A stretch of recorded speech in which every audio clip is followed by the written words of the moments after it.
That salad dressing you're using because it says heart healthy on the label. The cooking oil in your kitchen that looks completely normal. The food you order at restaurants without thinking twice.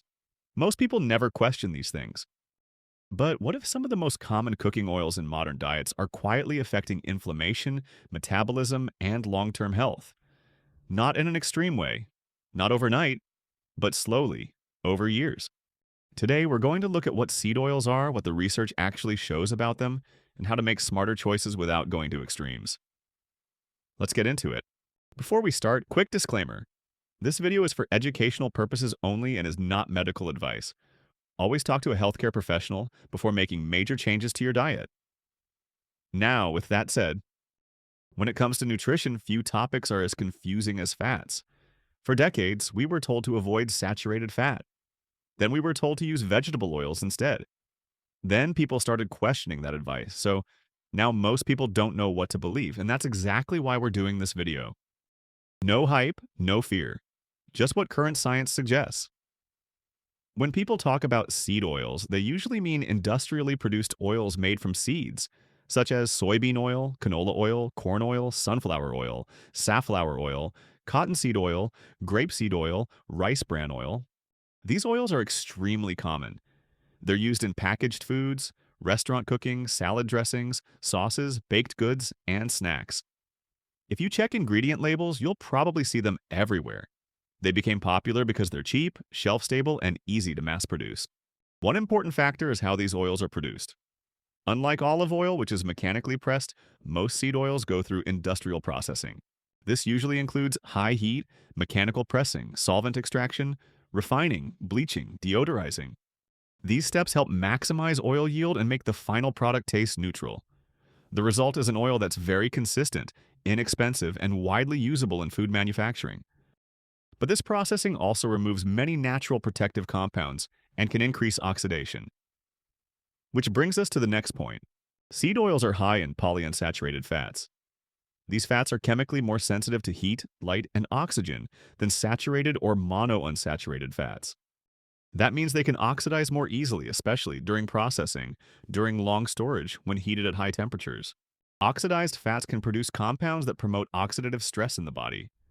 And oxidative stress is linked in research to inflammation and cellular damage. This doesn't mean one meal will harm you. It's about long-term patterns over years. Another key issue is fatty acid balance.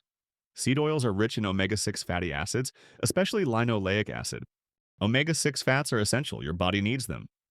But modern diets tend to contain very high omega-6 levels and relatively low omega-3 levels. This creates an imbalance.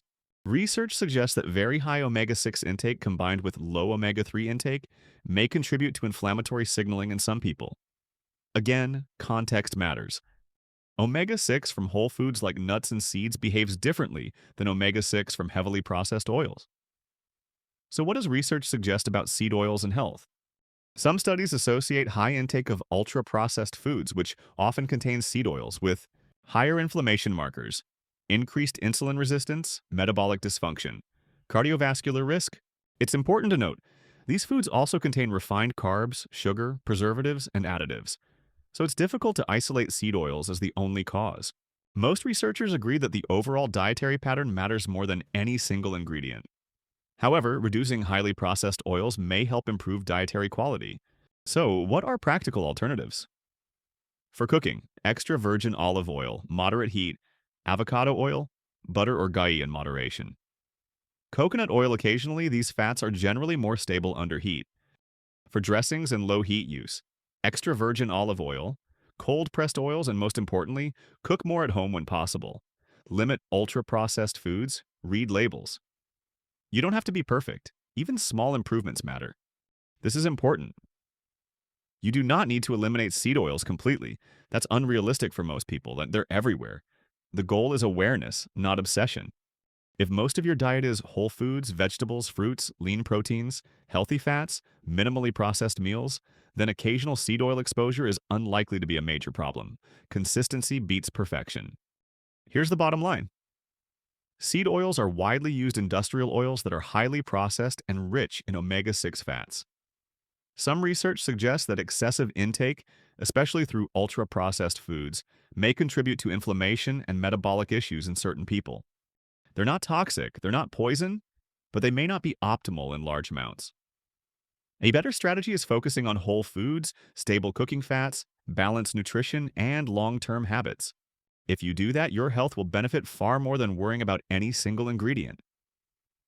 If you found this helpful, hit like and subscribe for more evidence-based health content. And let me know in the comments, have you ever checked which oils you use most? Thanks for watching.